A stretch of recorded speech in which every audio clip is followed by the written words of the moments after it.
And today, my demo is going to be on how to make a hollow globe ornament like this. It's a good use of your little scraps of wood. If I have a piece of nice wood left over, that's a scrap from something that looks like it would make a nice ornament. I cut it down to somewhere between 2.5 inches square and 2 inches square. So this might be 2.2 inches square or something to that effect. I just want the piece to fit into my chuck. I'll go to the overhead camera here, into my chuck, and I'll show you how I make the sphere. So I have a piece now mounted in the chuck, and this is a Vic Mark chuck, 2-inch jaws, and I'm not going to do a tenon on it. I'm just going to put it in there. The end grain is on this side. I'm going to bring up the tailstock just for security, safety purposes. And what I'm going to do is start to round this off into my sphere. I'm not going to use a spindle roughing gouge. I just have a standard 3/8 inch spindle gouge that I'm going to use to make that round. So I want to start my, set my tool rest so that I'm cutting at about center, and make sure that it's going to clear the tool rest, and I'm going to turn the speed up. So what I'm going to do is start rounding this off, and I'm just using the 3/8 inch spindle gouge.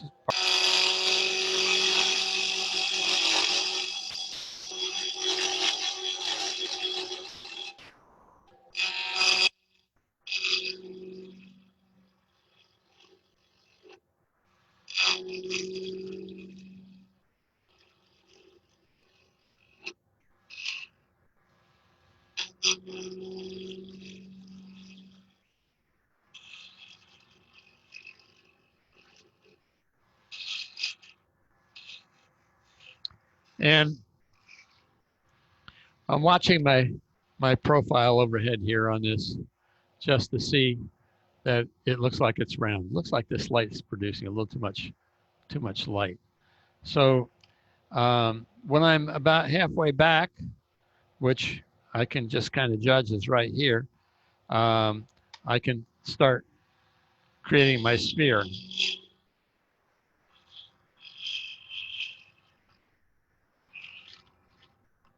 And the motion is starting with the flute straight up. That's at 12 o'clock or open position, and raising the handle and closing the flute as I come around to the 3 o'clock position or the end of the sphere.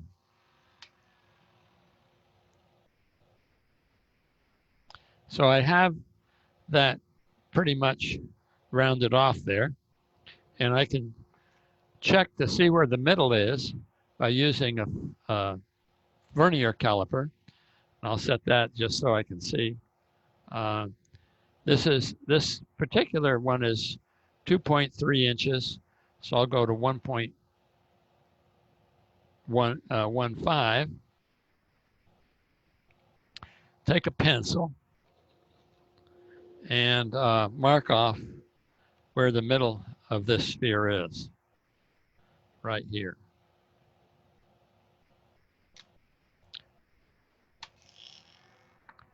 We can see at this point that it isn't perfectly round. There's a flat spot there. There's a flat spot there. So I'm going to just cut it down till I get that round.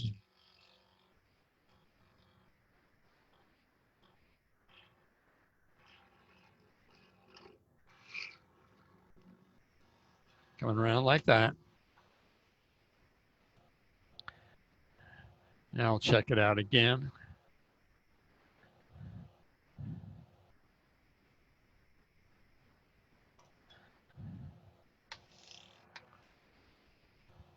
That's the center. So it's pretty good. It doesn't have to be perfect at this point, but it's pretty good. Next thing I'm going to do is drill a hole through the sphere, and I'm going to be using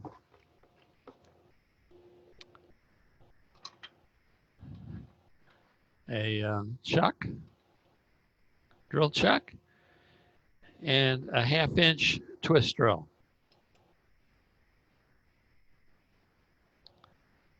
And I want this hole to run as straight through here as I can get it.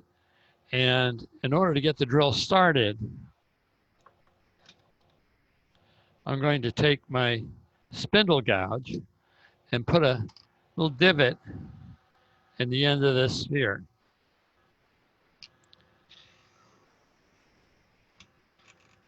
That gives the drill a place to land to get it started as straight as it will go.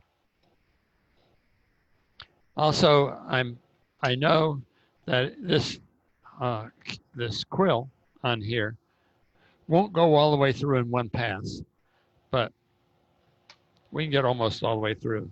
Slow the speed down, and you can see that that drill wants to wander a lot. So I'm going to back off. I'm going to create a new landing zone for it. This is a burl, so I suspect what's happening is that the grain is pulling it off somehow.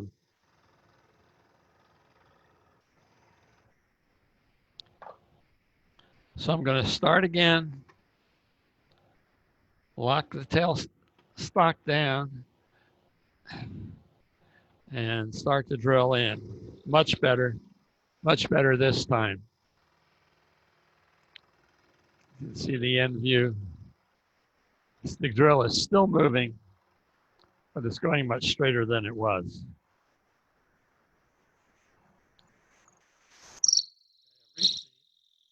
Reach into my quill, I'm going to pull it back, reset it, crank it back.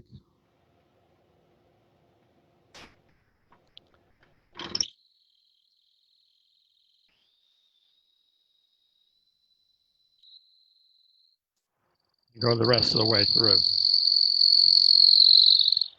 Okay, so I'm through. I pull that back out. You'll see that if the drill doesn't go all the way through, that's going to create a little bit of a problem later. I'll explain later why. Because we're going to center the sphere on that hole. And put that away. And now I'm going to start hollowing this sphere. In order to hollow it,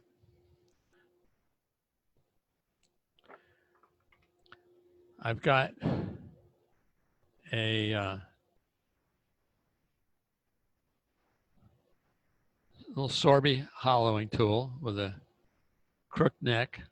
I put some tape on it, and that tape tells me that when I'm down to the blue, I'm halfway through that sphere. Now, so all I'm going to do is hollow this front half and turn the speed up a little bit. I'm cutting right at center. Actually, I'm a little low. I'm going to put this tool rest up just a speck.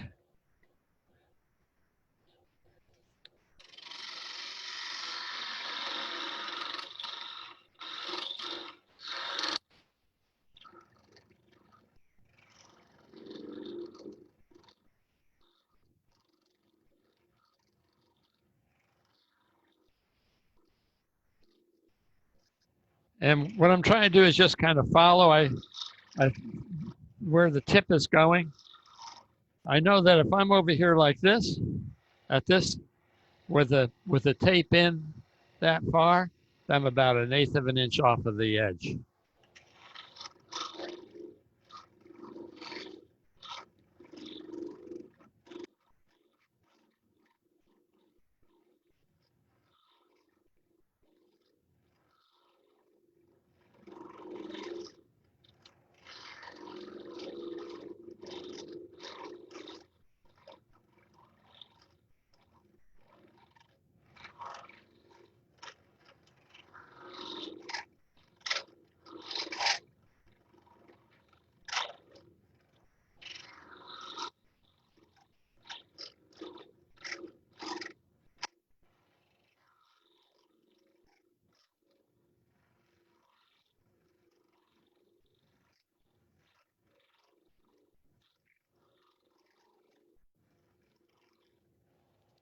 So just by positioning the tool, I know now that I'm about 1/8 of an inch in, and I have a wire gauge.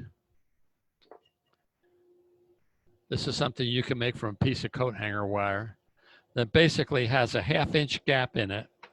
And if I put this in here, assuming there's not a lot of sawdust, if I put this in here, I can see now what the gap is between the edge of the sphere and the tool. I'm not quite halfway through, but I'm going to catch this part from the other side.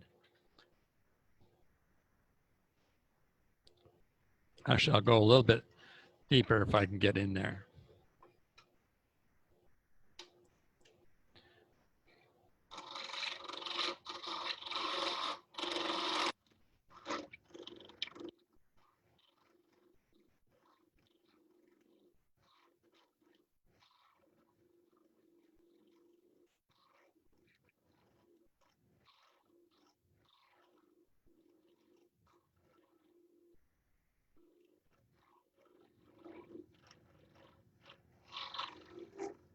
That should be pretty good.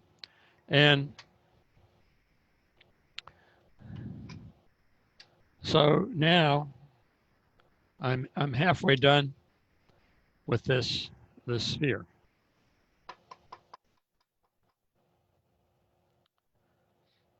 So now I have to hold it to do this side.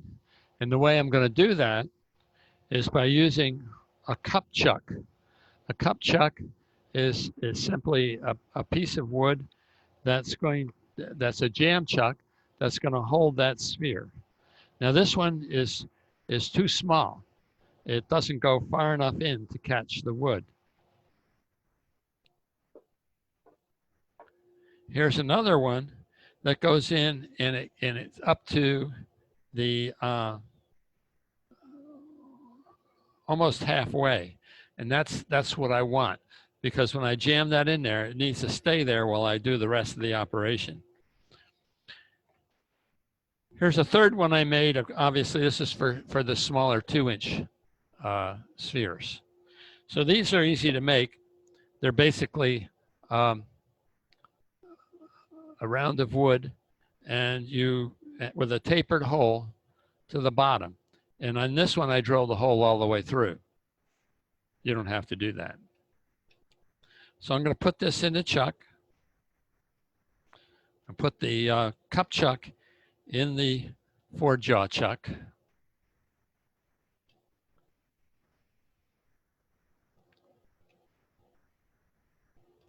See that it runs true. It's pretty good.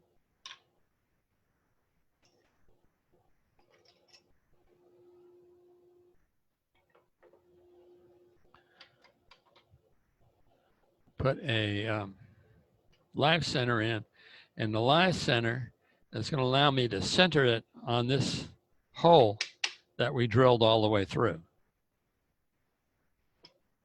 Just like that.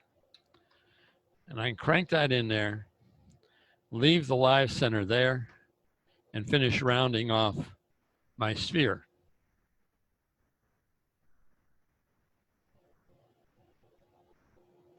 Again, I want to be cutting it about middle. My tool rests a little high. And I'm using the 3/8 inch spindle gouge.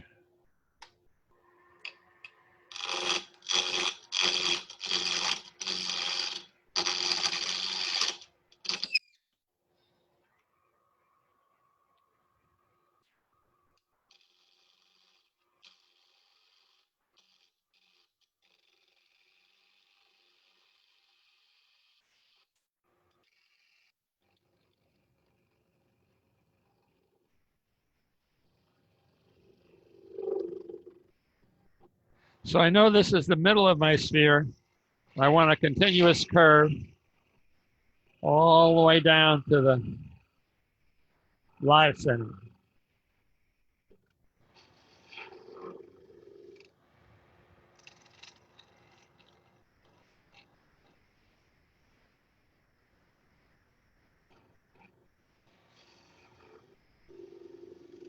Okay, that was the easy part.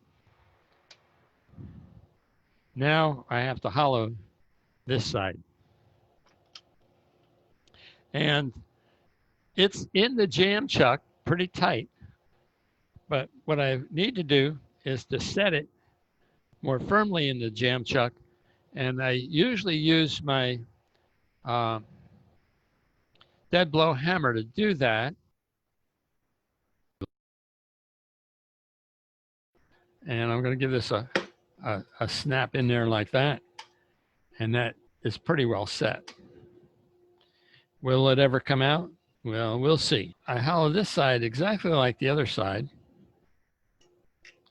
If it should come out, it'll stay on the tool, or that's the theory.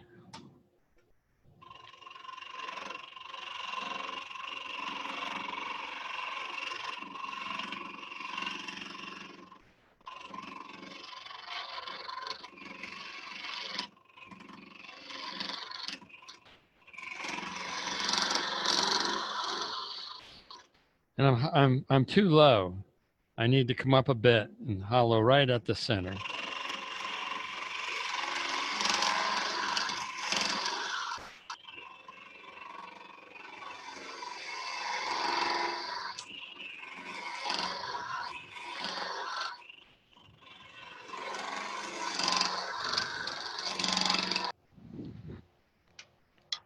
And if I check that out now,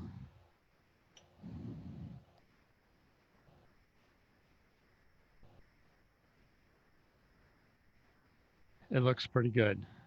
So I can take the sphere out of the chuck by putting my knockout bar in there and pulling on it. And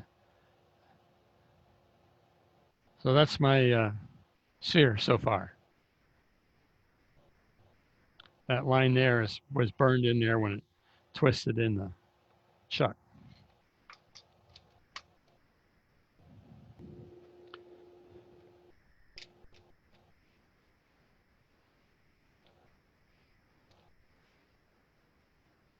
Looks like this. Goes in here. And I'm going to take the tailstock and bring it up.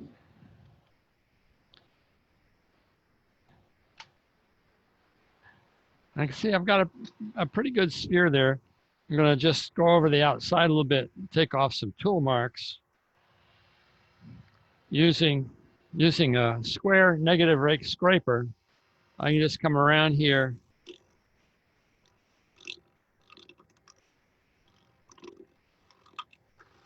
while I round it off, smooth it off using the negative rake scraper.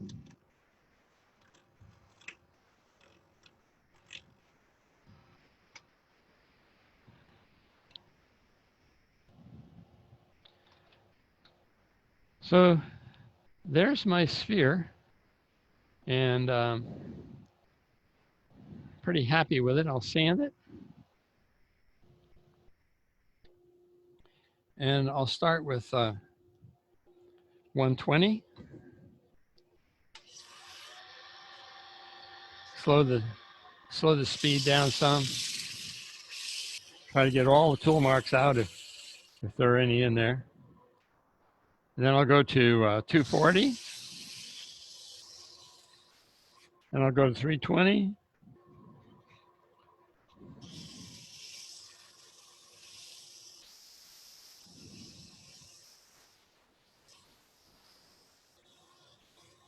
And I'll go to 400.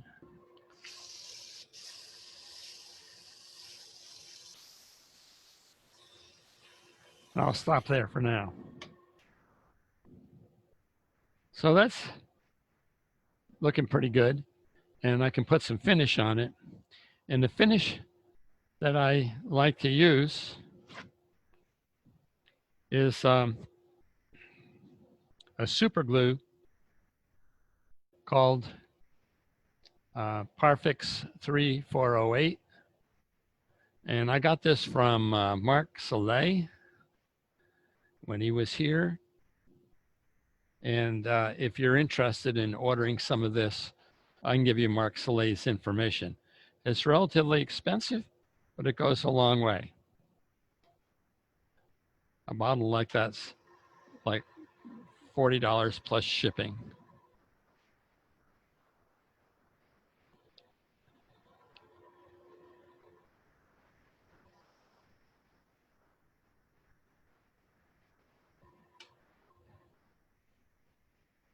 And that is going to sink into the fibers of the wood and makes it quite permanent and very nice. It'll buff out with the Beal buffing system to be a beautiful shiny finish.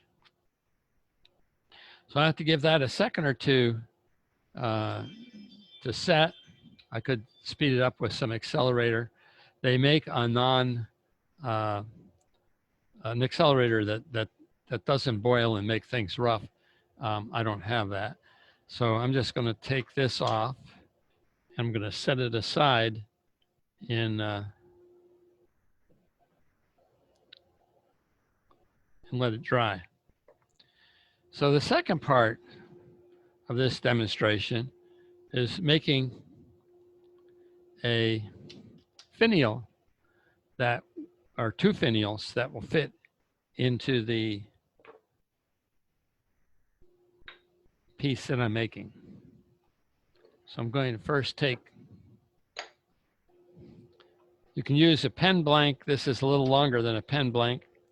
I don't use this chuck for finials. I use a spigot jaw chuck. I'll take this off.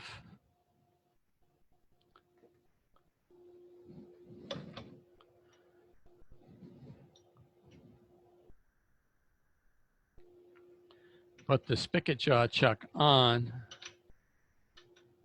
Maybe I should move this over this way a little bit so you can see this. It won't stay there. So move that like that. And then the spigot jaws will tighten down on a square piece of wood. If it's not square, it's not caught solidly in all the on all the jaws. So get it square and tighten it down. Tighten it down so it doesn't shake, it doesn't move in there.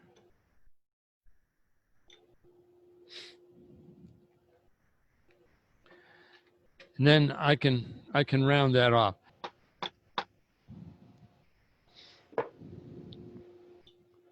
All right, so what I use to do this, to get started, and I do all my finials the same way, is a spindle roughing gouge to just taper the wood toward the end. Now again, this really isn't holding anything. It's just sitting there to keep this from, should it want to pull out of the chuck.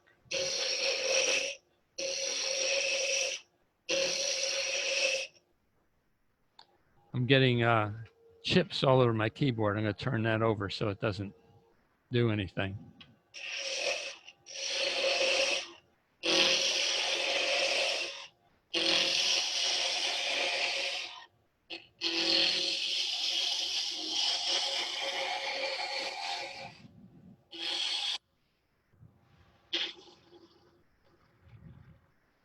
And the trick to using the spindle roughing gouge, basically get your cut, get on the bevel, get your cut, and then just move your whole body with the gouge.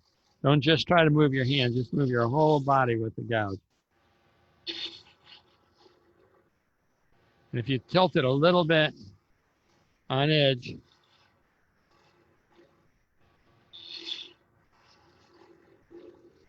you can get a nice taper. Now I make the finials on these spheres about twice as long as the sphere is round. So this is a 2-inch sphere, and I'm going to make the finial 4 inches long. So it's going to come between there and here. And I'll just mark that with a pencil. So that's the end of the finial as it goes into the sphere. Then I'm going to get this out of the way. And I'm going to use a skew. All right. So I have a skew, and I can lay that skew bevel flat on the,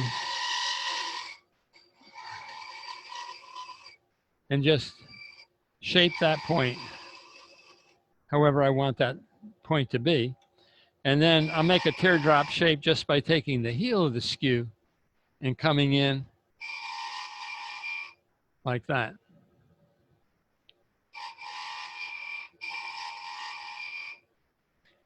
Now I'm going to come down to that point.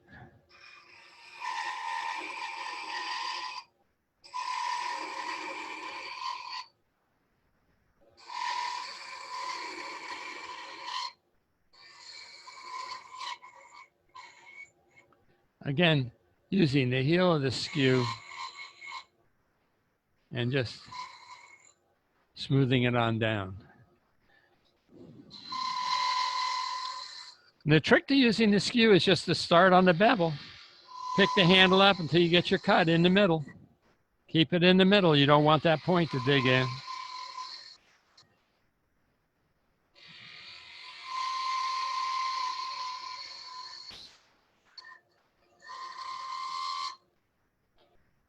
And I'm always cutting downhill with the grain. I'm not coming back up this way, but I do want to put in an onion here. So I'm going to just kind of take this out a little bit more. And in order to make that onion, I'm going to make a cut so that I can now cut downhill without hitting the grain on the other side.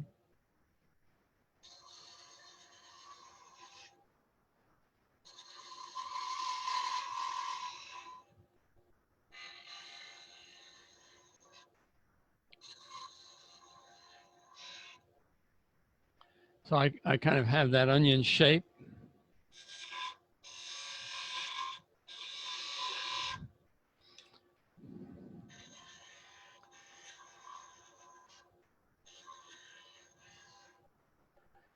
And I'm going to switch over to my little spindle gouge, and I'm going to make a cove right in here.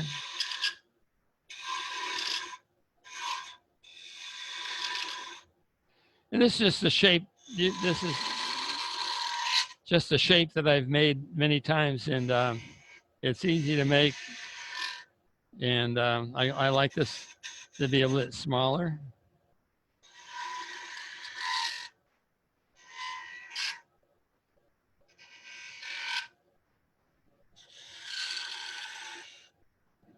And then I have another point out here. And this is the end. This is the end of my finial. So I can shape it around like that. Come around here.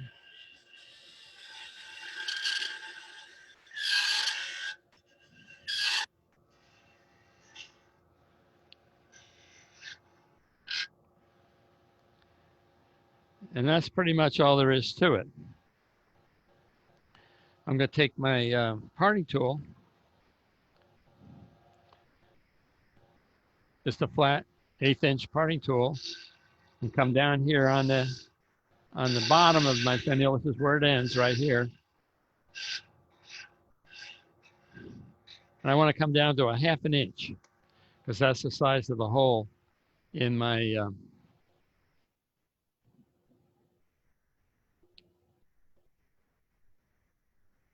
sphere. So I can take my vernier caliper,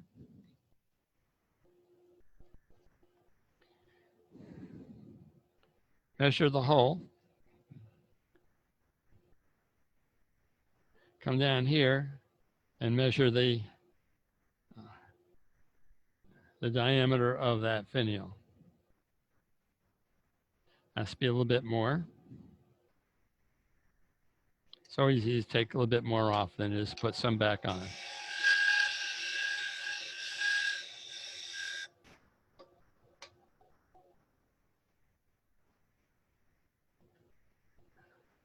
And I have a flat spot right there on the top, and I do not want that.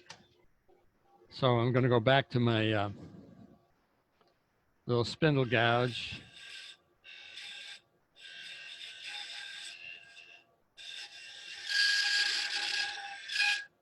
Reshape that.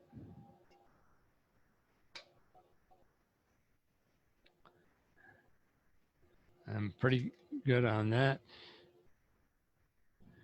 Then the last thing I'm going to do is take a small skew.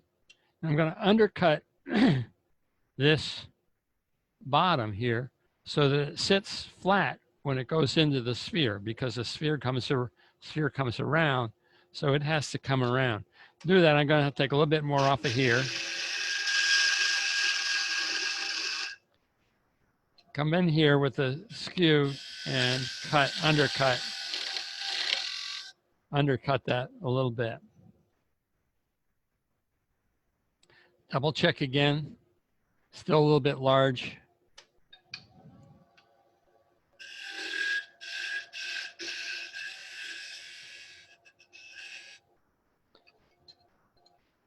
Come in again and undercut.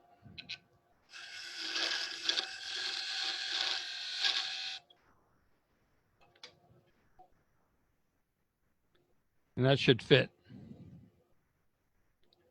right in there. So now it's a matter of sanding. I'm starting my sanding with 320.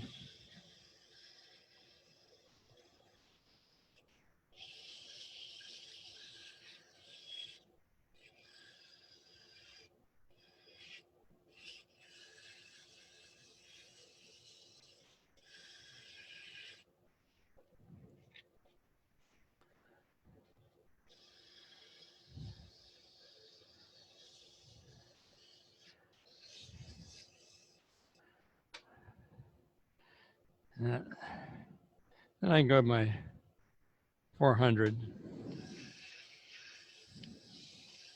And finials are a place where you can be as creative as you want. You can go to town making finials, all kinds of finials.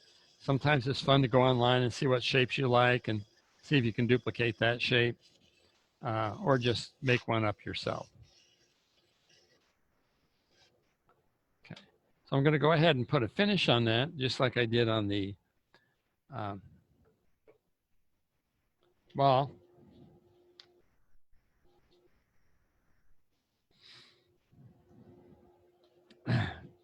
My Parfax. You have to be careful you don't glue your fingers together. This stuff is very, very thin. It's water thin, and it gets all over the place.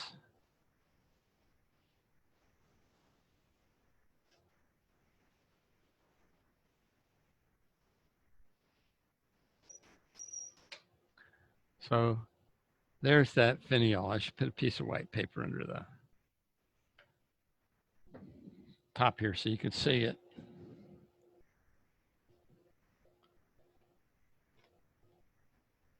Whoop.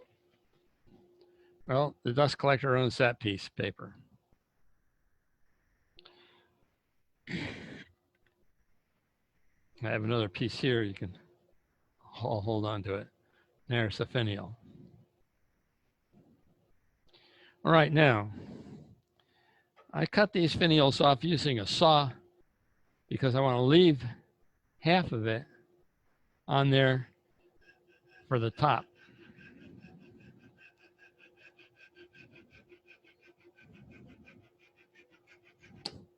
And the first thing I'm going to do is check and see how it fits.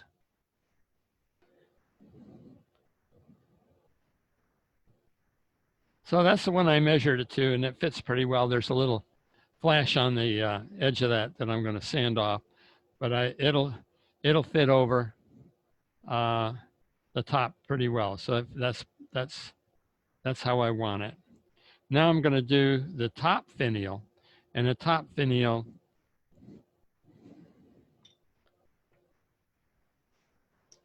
that fits in there pretty well, and that fits in there fine. Let's take a piece of sandpaper and knock that flash off the bottom.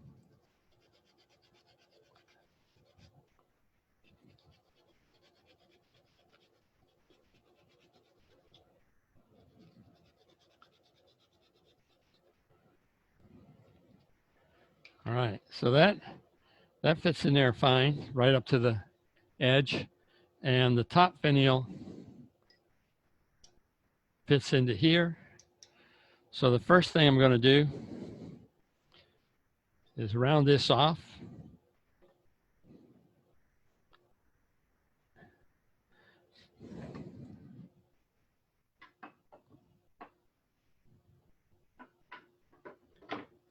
And I can use my skew to do that. Just come in here with the lead with the heel of the skew and get the bevel down on the wood. So that's round down there. I'm going to undercut this so it sits flat on the surface of the sphere. Test it. Fits very nice. And then I'm going to shape the top. Okay. There's a theory that the top should reflect the bottom. So what I'm going to do is actually reflect this shape right here that goes into the bottom of the sphere. And that is an easy thing to do. I'll just use my spindle gouge.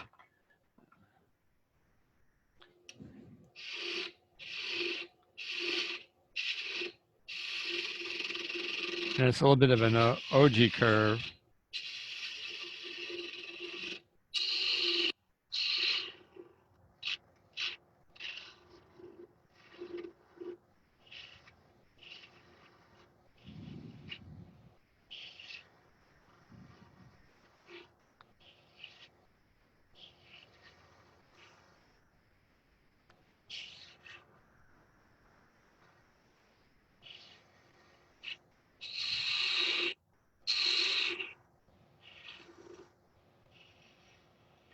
And the top finial is going to be a little bit flat on the top surface because you have to put a hook in there or an eyelet of some sort. So I just kind of round it off like that. Sand it. Start with 320.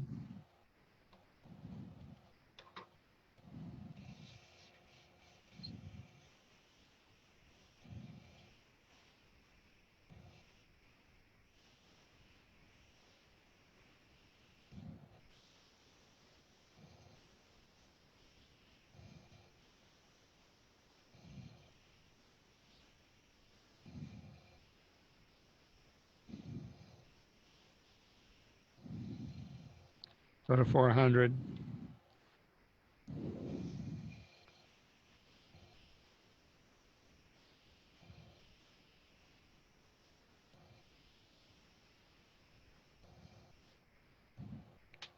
And put some finish on it.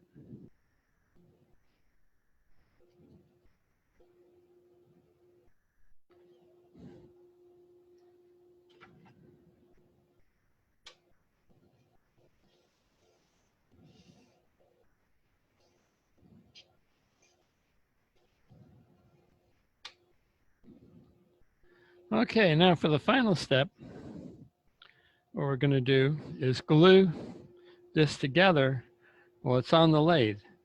Put some super glue right around the tenon.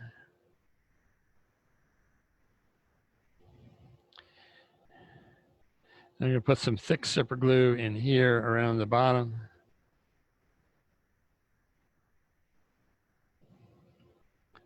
And put this on here like this. Put this in here like this. And I'm going to square it up by bringing in the tailstock, just so that I know that the points are lined up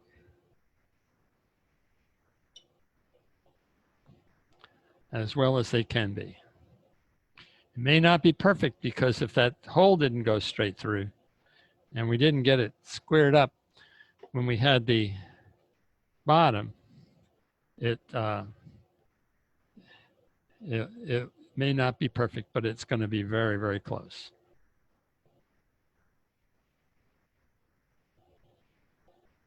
And this is where you could use a little accelerator if you're in a hurry, or you can just leave it and let it set up.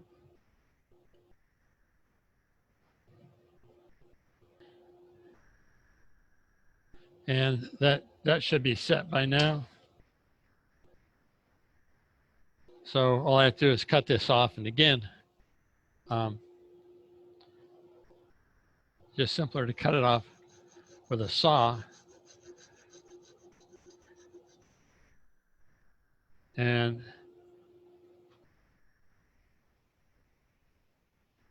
take a small piece of sandpaper, go over the end. I'll put a little finish on it and then buff it. All right, so it's ready to be buffed.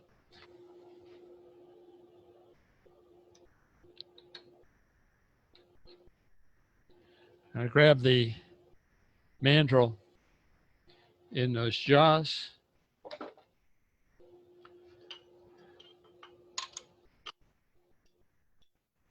Put a buffing pad on.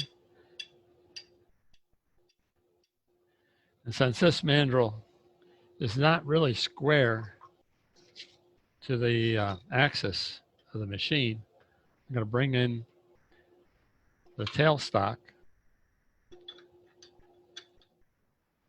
put it right in the center of that screw, like that.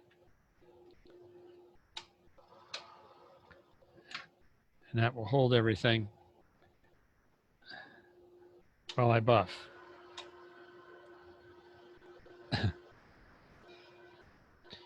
What I'm using is Rouge, and I'm just coming in on top of that from the 4 o'clock position. See if I get a better angle from the back. 4 o'clock position.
And always hold on to the thing you're buffing with 2 hands.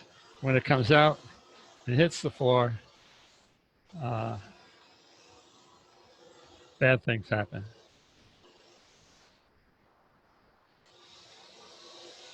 Try to get it all the way around. Look to see if you miss any spots. I typically will do this and then move over to white diamond or wax. I'm not going to do that today. This looks fine.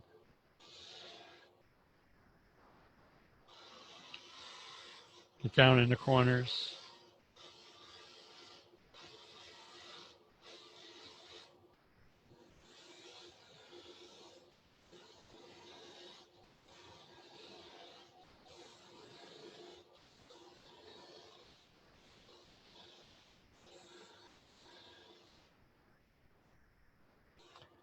And there you have a shiny little hollow globe ornament.